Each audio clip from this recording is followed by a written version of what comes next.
Good morning, it's 8:30. Welcome to the Wednesday, March 15th meeting of the Board of Franklin County Commissioners. Solomar, Present. Commissioner Harris, Present. Chair Dickinson, Present? Commissioner Dunn, Present. Vice Chair Waymire. Present. All right, would you stand and please join me in the Pledge of Allegiance? I pledge allegiance to the flag of the United States of America and to the republic for which it stands, one nation, under God, indivisible, with liberty and justice for all. You may be seated. All right, do we have any correspondence or organizational business today? Yeah, Olivia with Ottawa Main Street is here. Have her come up and make a request. All right. Good morning. Good morning, County Commissioners. My name is Olivia Kloster. It is very nice to be with you today. I am with Main Street Association, and on June 8th, Ottawa Main Street Association is planning a Main Street Madness event, and it is for everybody to come to. It will be from 5 p.m. to 8 p.m. And the reason why I'm here today is I'm asking you if we can use the courthouse for a space to gather. Truly, it's between the space of fourth and the fifth block. So that little parking lot area of Main Street, we would like to have food trucks, some games, some outside games. A lot of it is still in the works, but we knew that we needed to come and ask you guys to use that space. And so that's why I'm here today, is just to, Veranda Morning, she is the owner of Jazzercise. She is also on my board. She has submitted the form. I don't know who exactly that went to, but I know that she has submitted the form and all that kind of good stuff. And so I'm just here to make sure or see if that's okay with you guys, if we use that area to hold our Main Street Madness event. So you're going to block off the parking on that side of the street? Yes. And use the lawn? Yes, You just, said courthouse, but you're not going in the building at all? no, we're not going in we're not going. Are you using the lawn? Yes, we would like to use the lawn just for maybe some outside games, and that kind of stuff as a gathering area. Something we do. I mainly just check Paul and make sure, I suppose but they won't be like the car show. They won't be putting up physical tents and stuff, driving in. I see maybe one, Yeah, that was maybe, my, they always contact with Paul, when they're gonna set up something permanent. Yeah, drive actual anchors into the ground or something, to make sure that not in somewhere we shouldn't be putting it, Yeah, Sounds like a good deal. yeah. we can coordinate. Other than that, no, I ain't got no problem. Okay. Yeah, and if you're going to, be putting structures or electric, whatever, then. Okay. We'll get you in charge with our maintenance and building. okay, But yeah, sounds awesome. anybody have a problem with that? Nope. All right. Awesome.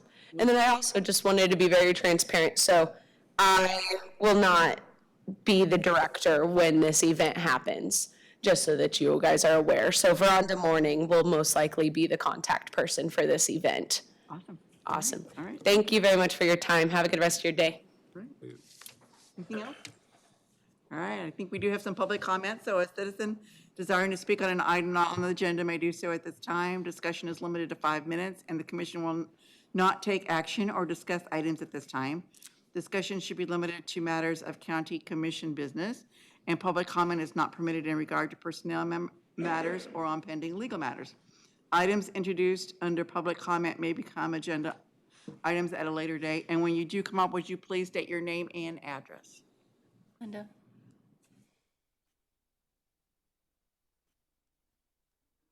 Morning, Commissioners. My name is Linda Vega. I live at 3244 Labette Road.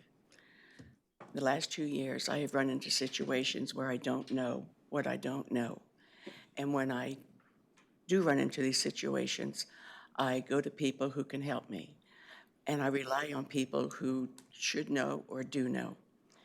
In this case, I was taken the wrong direction, and I allowed a build to go on my property.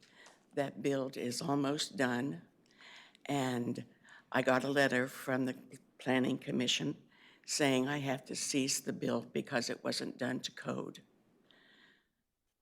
What I would ask or have be considered, since the building is almost done and I've got over $5,000 in it so far, I would like for the code to be not overlooked, but forgiven, so I could continue with the build and keep, the building is not going to look like Tobacco Road. It's going to be a very nice building.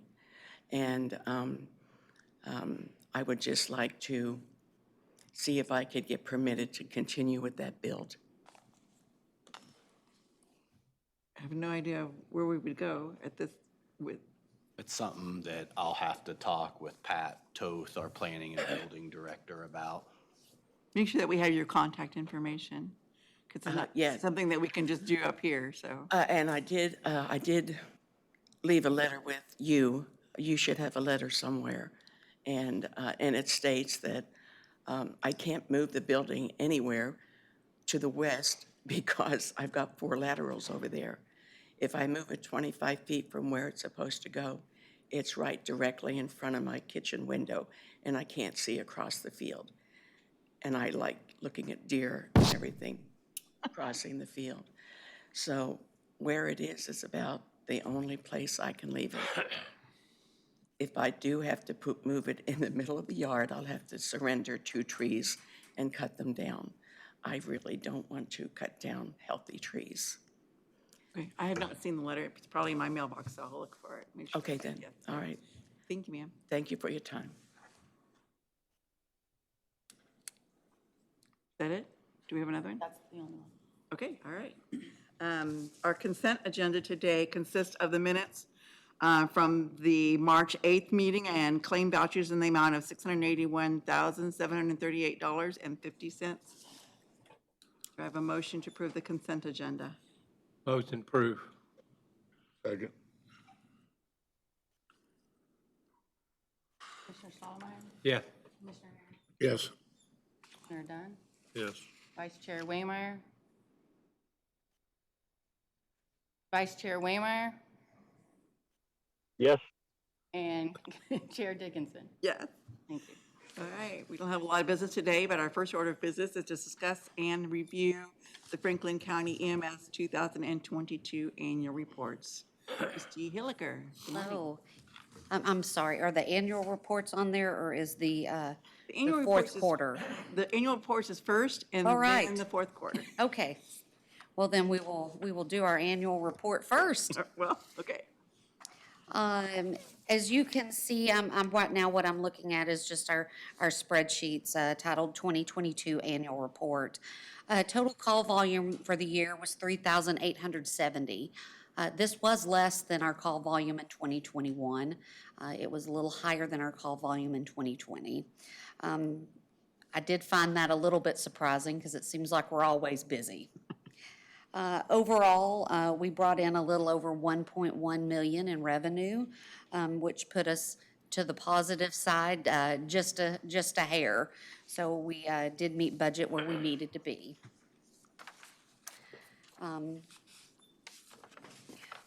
Overall, we did 398 move-ups, that's where our truck in Wellsville has to come to Ottawa for coverage when both Ottawa trucks are out. That's the largest number we have ever done. And then we were at status 0, which means all of our units were out 106 times, which again, this was the largest number that we had ever had out. So while we may not have been as busy, it makes sense why we seemed busier, because it seemed like they all came grouped together. And then if we actually go to the spreadsheets and look at those, you can see that Ottawa South is by far our largest call district, then followed by Ottawa North and then Advent Health. Transfers, though, for 2022, were less than what they have been in the past 5 years. And then on the pie chart, it's just another rendition of where our districts are. And again, it reiterates Ottawa South is the largest call district, followed by Ottawa North, then Advent, Ottawa. Franklin Township does continue to increase. We're now up to 9.1% of our call volume comes from there. Calls per district per day, that just reiterates how many calls we have per day. As you can see by looking at this, our Ottawa South, this was the largest call volume we've ever had coming out of that district for 2022, but yet our call volume's down, so maybe just a little bit of a shift of where our calls are coming from. The call types, and this one, when I first looked at it, surprised me a little bit, but the more I thought about it, it really didn't. Medical emergencies are down, but our sick calls and our traumas are up. And I think that's just indicative of the aging of our population. When we have, when you age, you're more prone to fall. More falls means more trauma. Very easy to get hurt over innocently tripping over a rug. But with the sick calls too, when we have most of our elderly population, unfortunately, have more than one thing wrong. They may have diabetes and high blood pressure, and a heart attack has happened, and a stroke. And when you get that, it's very hard when you're sick to define why I'm sick. So we get a lot of calls as, you know, mom or dad hasn't been feeling good for the past 3 or 4 days. And those would come out as sick calls. So that falls in line, at least with my thinking of our aging population. The top calls that we did run for 2022, you can see falls, sick person, and then transfers. All of those tied for first place. Those were each comprised 15% of our calls. Breathing problems then was 7%. 6% was traffic and transportation accidents. We do have a lot of highways here in the county. So unfortunately, this goes along with that. And then rounding out for the 6th place was chest pain, which is about 1% of our calls. Receiving hospitals, we continue to take more people to Advent Health here in Ottawa. So trying to keep everybody here as long as we can. Our call times, for the past 5 years, this chart really has not been altered at all. You can see that we're definitely busiest starting, about 8 a.m., going through about 10 o'clock at night. And then level of care, we've talked about just the fact that our patients that we see now tend to be sicker than they have in years past. And the level of care does reflect on that. Whereas our ALS, which is advanced life support, you can see just how many calls we've had for that for 2022 versus our basic life support calls. And those have gone up pretty much incrementally since 2020.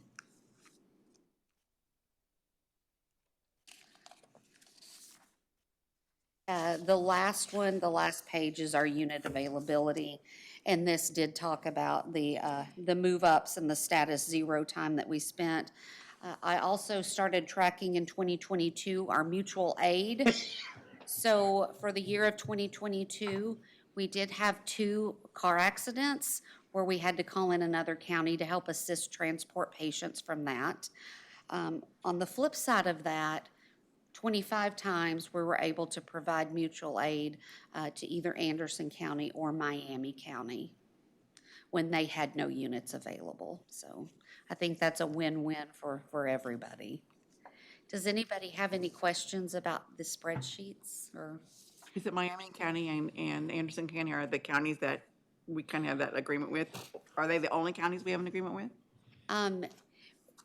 I haven't been able to find anything in writing per se, but I know that we have mutual aided with Johnson County in the past, Douglas County in the past, Osage County as well. So all of the surrounding counties we try to work with.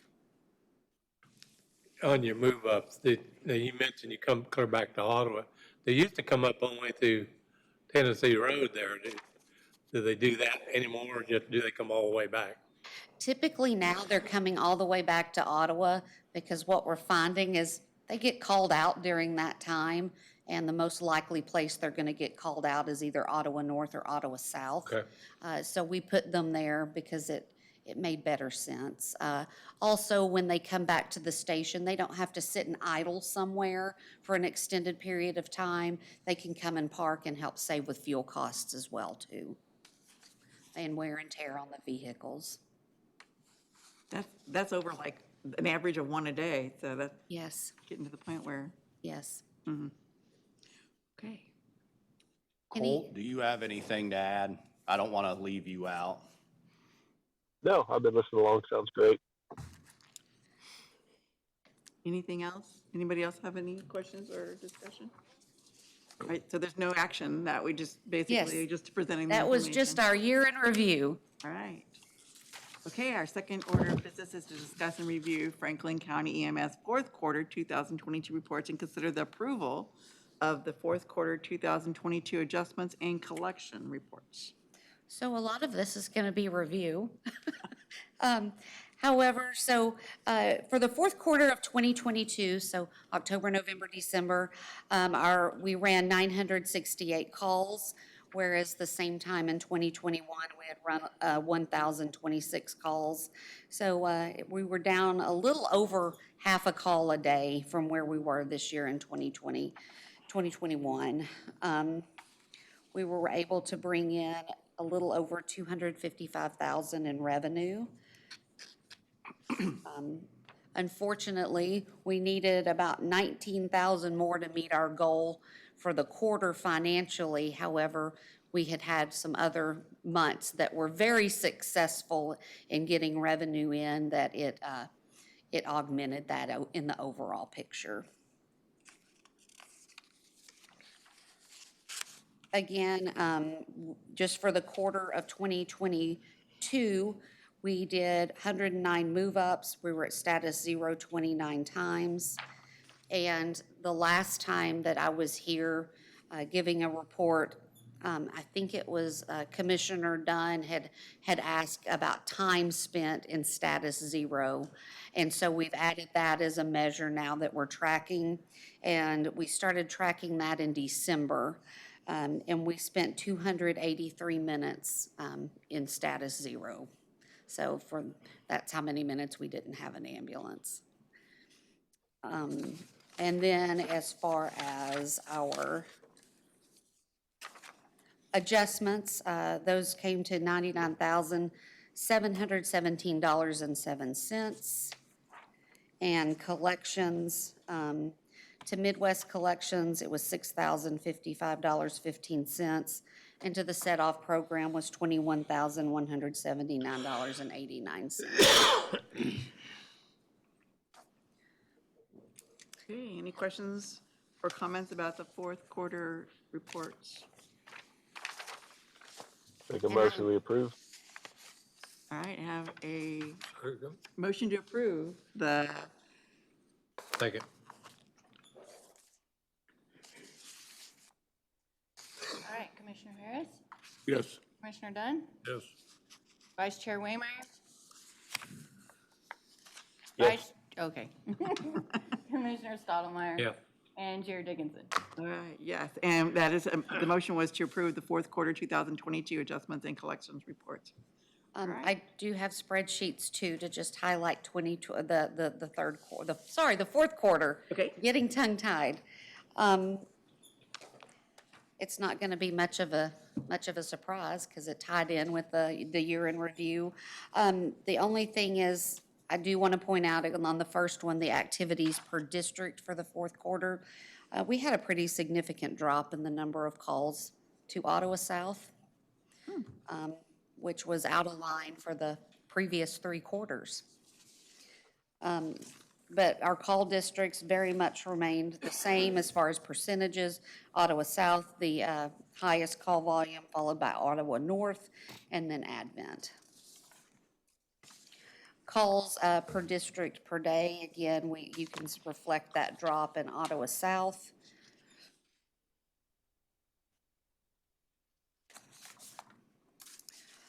Call types, shows here, our medical emergencies were a little bit up for this quarter, and sick calls and trauma were down. So the fourth quarter of 2022 didn't play by the rules of the first, second, and third quarter.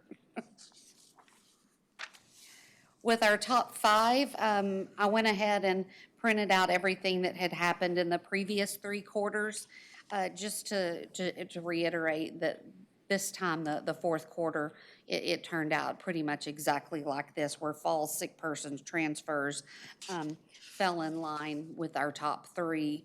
And then we had breathing problems and traffic accidents, bringing up the last 2. Receiving hospitals, since our call volume was down, of course, transports to hospitals are going to be down. By and large, our call times look similar to what they did in 2021. However, in the fourth quarter of 2021, apparently 3 o'clock in the afternoon was our prime time. Yeah, I guess. Then we do have our level of care. Again, it just shows that our patients are sicker because they're requiring that advanced life support. And then our unit availability, in this one, the 2022 is in blue. And you can just see that we almost doubled the number of move-ups for the fourth quarter of 2022 as we did the same fourth quarter of 2021. So that's fairly significant. Yeah. And that would be all that I have. But I am more than happy to answer questions. Have you changed any protocols since COVID is sort of on the downswing? As of right now, I have not. That is something that we work in cooperation with the health department to follow CDC and KDHE guidance on that. Okay. Yeah, I saw that the Ottawa Family Physicians is no longer requiring masks, which was Right. kind of surprising to me. I just thought maybe they just stay with it, keep those germs, but anyway. Okay. Any other questions or comments? No. Okay, Thank you. thank you. Okay, that concludes our business. We'll move on to staff reports. Derek. All right, thank you. Yeah, you can. Want to talk to you a little bit this morning about a couple of things. First, the Wellsville Ambulance Station. As you all know, this is something we've discussed for quite some time now. It wasn't this past week, the week before, Christy and I met with the chief of police up there, as well as the contractor that did the remodel. And we discussed, so the city of Wellsville has already accepted a bid for the construction of the ambulance station, but that bid removed certain items that we had to have. And so we sat down with the contractor, had him prepare a bid for what it looked like when you put it all back in. And so originally we said we would contribute $500,000. We were going to use ARPA funds. Well, he couldn't get it all in under $500,000. That's why he cut things. His revised bid came in at $510,000. So not a huge overage. One of his concerns, though, is that there isn't any kind of contingency in there. There's no room for any kind of change orders. And apparently and I have verified this through third parties, it's very normal to have a 5 to 10% contingency line in these agreements, which would be another $25,000 to $50,000 that we wouldn't be committing to spending. It would just be temporarily allocated should we need it. And so what I'm looking for this morning is guidance from the five of you. Is this something that you're willing to do? We still have over 1.1 million in ARPA funds, and that's after this 500,000. So we've got 1.6 something now. So we've certainly got the ARPA funds there. As you know, we're also concurrently negotiating an agreement whereby they're going to start contributing to our dispatch center in much the same way the city of Ottawa does. So we have a lot going on, just looking for guidance from the five of you. Are you okay with going up to 510? Are you okay with going up to potentially 550 to add that change order line in the event that we need it? I think we probably discussed this, but the fact that we didn't bid this out and we're using, does that make a difference? Well, they did. They did bid it out? Yes, Okay. we asked them to do that and they did. I think you're gonna need to go to that 550 line. And then potentially hope to get done at 510. Okay? And they probably need to get it going to keep it at 550, otherwise it's just gonna keep going up. Yeah, and I think they, and correct me if I'm wrong, Christie, but he indicated he could probably get rolling pretty quick, did he not? That was what I understood. Okay, has he been down to? Has. Okay, great. Yes. So he came down and toured the current ambulance station just to learn more about. He took a lot of pictures of specialty things, like we have outlets in the ceiling in the bay so that we can plug our ambulances into the shoreline and have them stay out of the way. He came and looked at exhaust systems and took pictures of that so that we can have a system to get the vehicle exhaust out of the bays. Just looked at things from how we have keypads for limited access on the doors. He took lots of pictures so that he'd be able to provide a better estimate for us. I do think, and certainly this project has taken a while to get off the ground. I do think if the board is inclined, going to the 550 would make this the most efficient. I think that would just help ensure that we don't have to come back and have this conversation again. But Rod, I appreciate that. Who else has thoughts? Well, I think 550 is fine. Okay, okay. Colt, do you have thoughts? Yeah, I think we need to include a contingency, and I think it's worth saying that just because, you know, we set the contingency at that amount, it'll still be go before your eyes or whoever our representative is, and it's not guaranteed we'll spend it, and there will, you know, still be oversight. It's not a blank check. Yeah. No, that's a great point, Colt, and we certainly did impress that upon him that, and he seems to understand that. He said over and over that, you know, he hopes to not have to use that, and he's willing to proceed without it, but I just think we all understand that, especially right now with goods being hard to find, that it's just a good idea.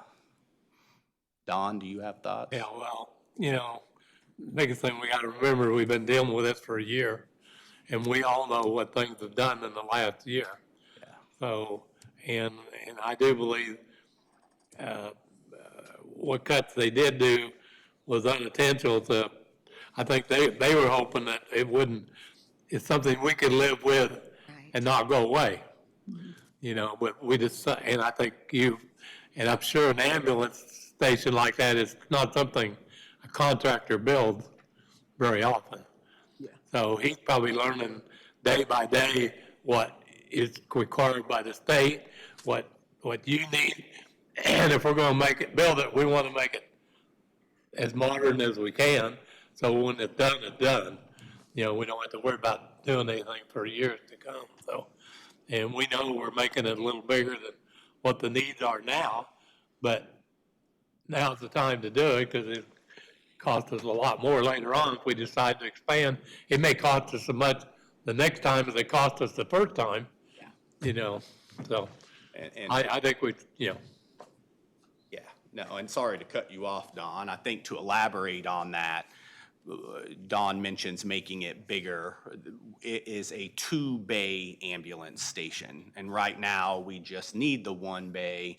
But if Bean were here, he'd tell you that as much as Wellsville is primed for growth, I don't think it's going to be too terribly long until we need that 2nd bay, which will mean another truck, staff. I mean, that's a discussion for future years. But yes, we're future-proofing it to the extent we can, but I think we'll probably put it into play before we know it, so. Okay. Ian, do you have? No, I definitely agree that we just need to move forward and get it going. So yeah, the 550 is fine. Okay. One thing. I don't know that we need it, but do you want to make a motion just extending the authority on that from 500 to 550? I'll make that motion. Okay. Commissioner Dunn, Yeah. Vice Chair Waymire, Yes. Commissioner Stottlemyre, Yes. Commissioner Harris, Yes. and Chair Dickinson. Yes. All right, thanks, Christie. All right, thank you. And just so anybody out here knows, we're doing with this with COVID funds that we've held back for quite a while to do this project. So it's money we've held back for, that we've got money, all the other counties did too. And a lot of them have used it for the same reasons, you know, so Yeah. that's why we decided to move forward with this one. Yeah, I appreciate that, Don. And the other thing I'd say is I'm very pleased with the county's relationship with Wellsville. So often when people ask to partner with us, what that means is they just want us to give them money.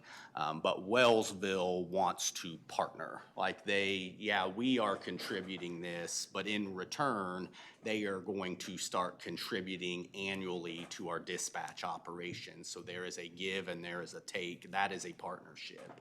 And so I'm pleased with what we're building there and certainly hope that that continues. Next item, recently we discussed, and certainly you all have had a lot of discussions about wind farms. Recently we discussed a moratorium on wind farms.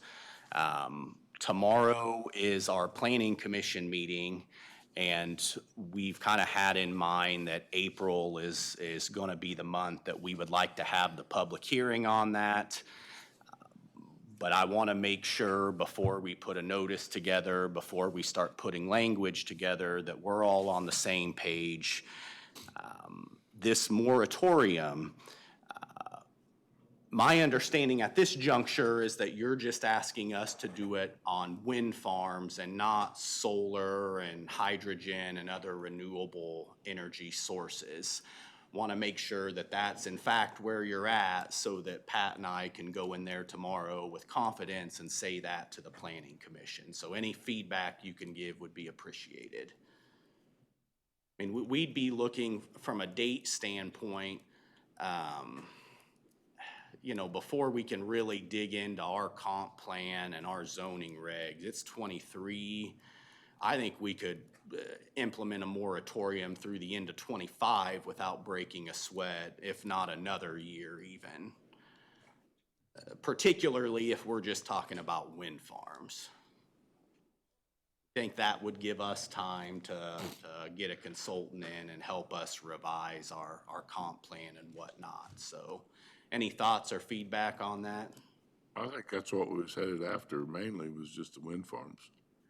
That was my opinion too. I know, I've seen a lot of counties, they do 3, 6 months, that's no time to do an actual good, you know, in-depth study Right. of what we need to do and try to do, basically the way things change and evolving so fast, you know, and who knows what might happen even on the state level in the next year and a half, that'll override anything we've even done.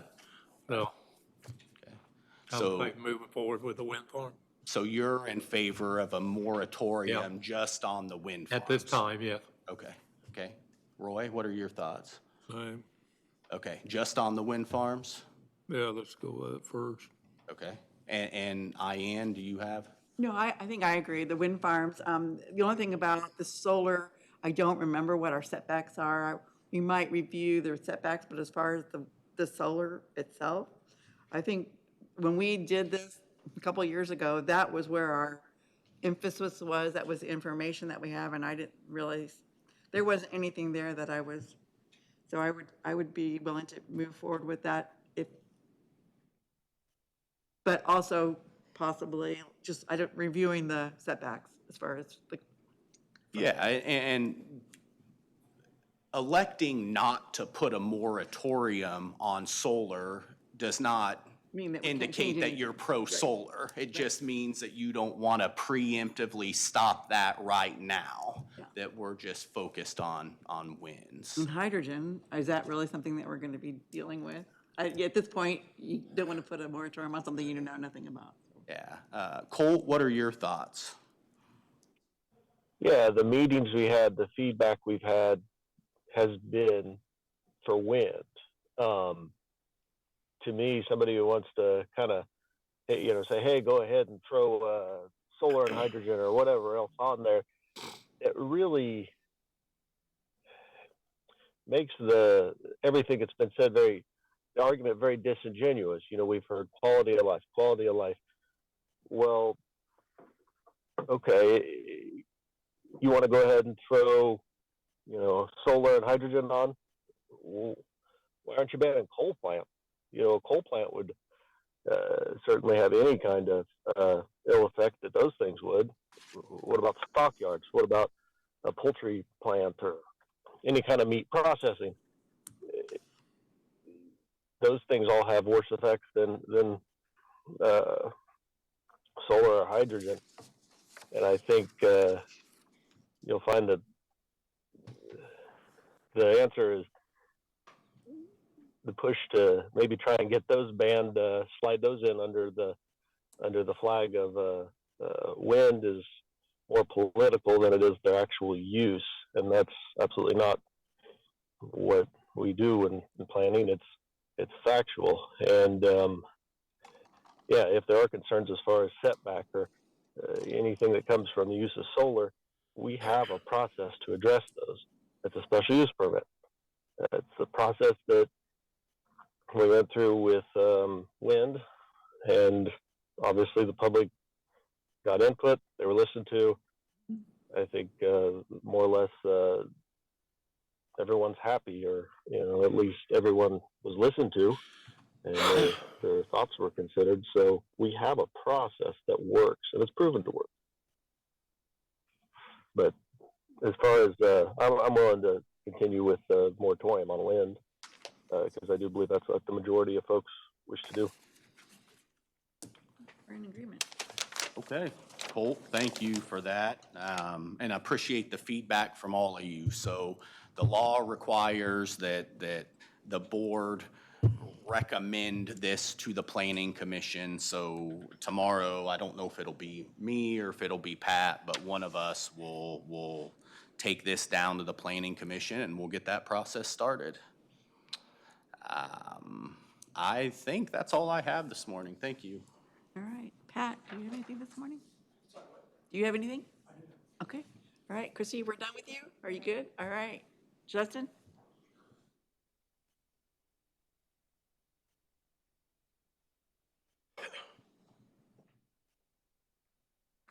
I originally intended on giving the software updates about the first of each month, but we did have a significant event take place this week that I wanted to share with the board, and that is that Fiddler Technologies is now live in the Registered Deeds office. So they are operating on their new software. Over the next 30 to 45 days, we'll be finishing the conversion of the old data into that, but they are recording all documents now on Fiddler. Yesterday, a lot of the title companies, banks, et cetera, had came in to do some training on the Laredo Search product that they'll be using. Training was going on most of last week, and again, this week as they're live, kind of as things come up or different things come in, but I believe that project is hopefully kind of wrapping up and going well. So just wanted to update the board that we are now live on that product as well. Good job. All right. I would add to that, and I know that Dustin doesn't do it for this reason, but I do want to recognize him. He's always had a big job. I mean, this is an organization with just under 200 employees. Many of them have technology. Around the start of COVID, we talk about COVID money. We use so much of that to upgrade our technology. That put a ton of work on him and his staff because they were literally the boots on the ground making those upgrades. And now, thanks to the generosity of the 5U, we have elected to update software countywide. And Dustin and his team are working their tails off. So, and that's a big job, and certainly I see it, want the 5U to see it, really appreciate the work that he's doing right now. Thank you, Derek. All right. Kyle, anything today? All right, David Lee. I only have one item this morning. Those of you that are, if you're familiar with our recycling operation, you know that we leave a couple of box trucks out over the weekend for folks to put cardboard in. This past weekend, we had the catalytic converters off of both of the box trucks stolen. And that's going to cost us to the tune of just over $7,000 to have repaired. Plus, there's some rental cost because we can't not provide that service right now. So we've got some rental fees we think are going to be around $1,000 for that. We're coordinating with HR and our insurance company to make sure that all the documentation is submitted and we're doing things the way that we need to.